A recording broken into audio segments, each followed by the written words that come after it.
Hi guys, this is Daniel Heskett coming at you with another video. It's just going to be a short one, only have about 10 minutes of footage, and I played it this morning and didn't play great, so we're going to go over some of my mistakes and see what we can learn from it.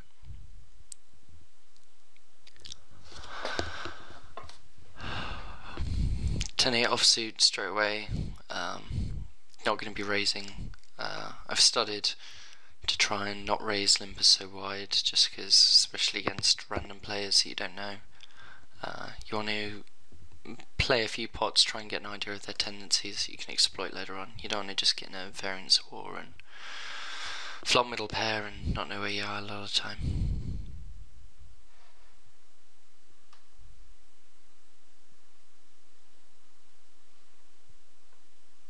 Here I probably should have called, but he insta-raised and I really thought he had a king, so probably a mistake, but not a huge one.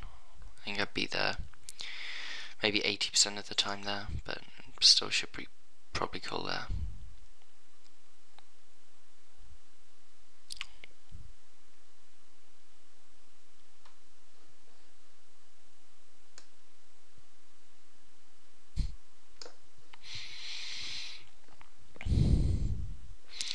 On the left, on the right, I barreled twice. I just had a feeling he wasn't giving up. So once he called twice, I think that, especially on a board like that, I expect a 7 to check raise most of the time. So I think he's got some 7s, but now if he has a weak 7, which is less likely to check raise, the king counterfeits his kicker problem, so the only 7 that would beat him is a7, so he's not really worried about that. He also could have a 9. I think a 9's probably about as likely as a 7, and he could also have a king. So I think he's almost always got something good here, and I don't even think he'd fold a 7 most of the time here. So the only thing we really beat is random draws. I mean, even 8-6 hit the straight on the river if he played it that way. So we really aren't going to get many folds, so I just elected to check it back. I think that's fine. And he ended up having Queen Jack. Definitely take notes on that he's calling the paired board. Like, I guess it's not the worst play by him, but he's definitely going to be calling on the loose side there, so just make a note of that, try and be aware of it. I'm not sure if I don't take that many notes at the moment, so I probably didn't, but should do. Do as I say, not as I do.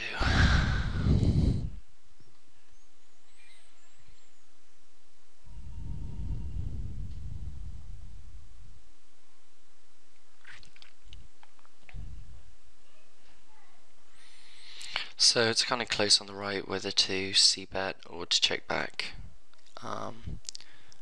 I decided to check back here. I think it's close. I think the weaker the kicker on the jack makes it a much better hand to check back with. As your kicker gets stronger though, betting becomes better. I sort of like checking him more though, because the second card's a jack, so all the cards that will come on the turn that he might call with, he might hit. The vast majority of them be overcards, and a king just gives us a gut shot, so we can call any turn and some rivers as well. So we're never going to be in a bad spot on the turn, and we give him a chance to pick up and improve.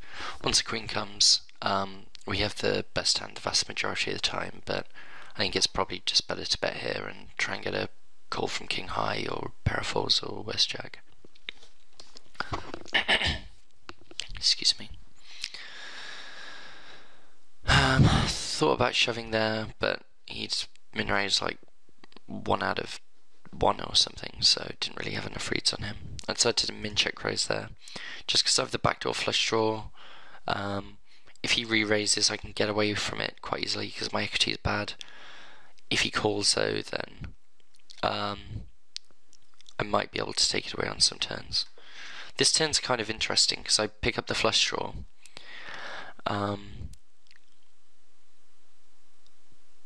So I pick up quite a bit of equity, and at the same time I don't think there's that much that beats me on the turn that would fold to a jam. I mean, I think most jacks will probably call against a random player. I have no reads on the 60s. I think most jack X are going to snap call me. Things like King 9 and King 10 I beat pretty heavily as well, and a lot of their outs, which would cause them to go all in, are actually my flush outs as well.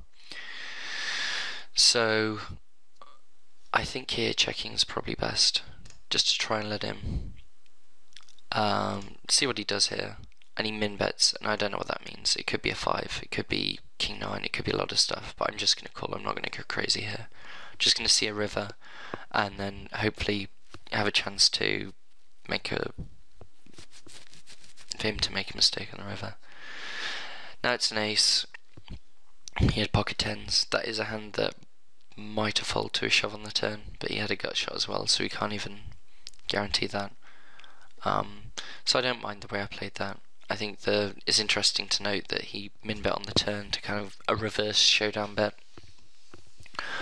So if this guy was at my regular stakes and I was going to be playing him a lot, I'd definitely be aware of that, and in that case you could maybe consider check raising the turn, or even donk shoving the river to rep King 10 or Queen Jack or something like that.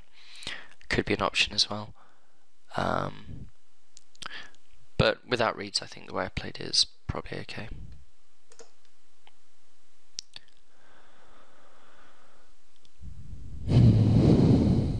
I skipped breakfast this morning and started playing on an empty stomach, which I don't recommend.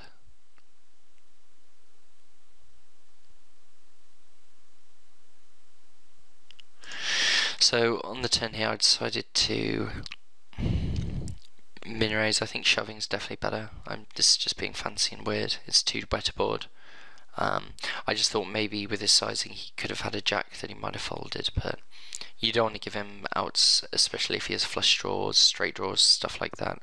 He might even just call it with, I don't know, a 9-8 or a 9-10 or a King 9. There are a lot of hands which you have absolutely almost drawing dead to a gut shot or something, and you just want to get the chips in now. It doesn't matter that his range is sort of capped and yours isn't. So I overthought it, but once he checks there, I think he's always shoving the straight, so, and he's probably always calling a queen, so I shoved there and I think he just folded. Which is interesting, a little weird. I assume he had some sort of, I don't know what he had.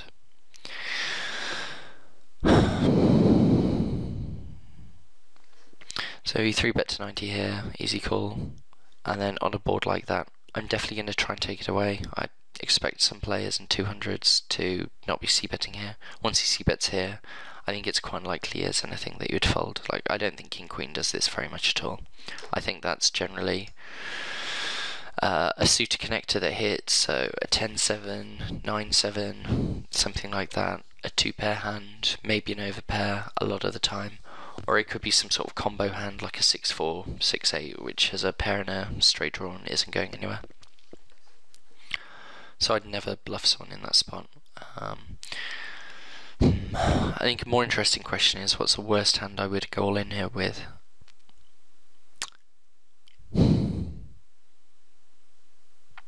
With that sizing, I would say something like a King 6 or a Queen 6 maybe, which is suited. I'd maybe call pre. It would be close with Queen 6 suited, but I'd maybe still call.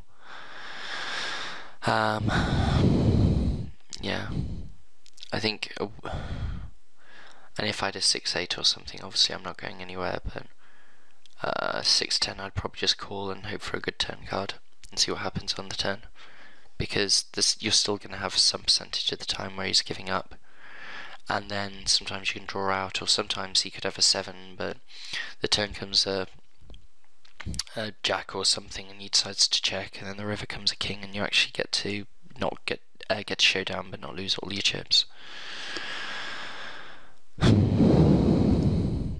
So yeah, easy fold there though. Here, let's just rewind this a little bit. I want to see what I did on the bottom left.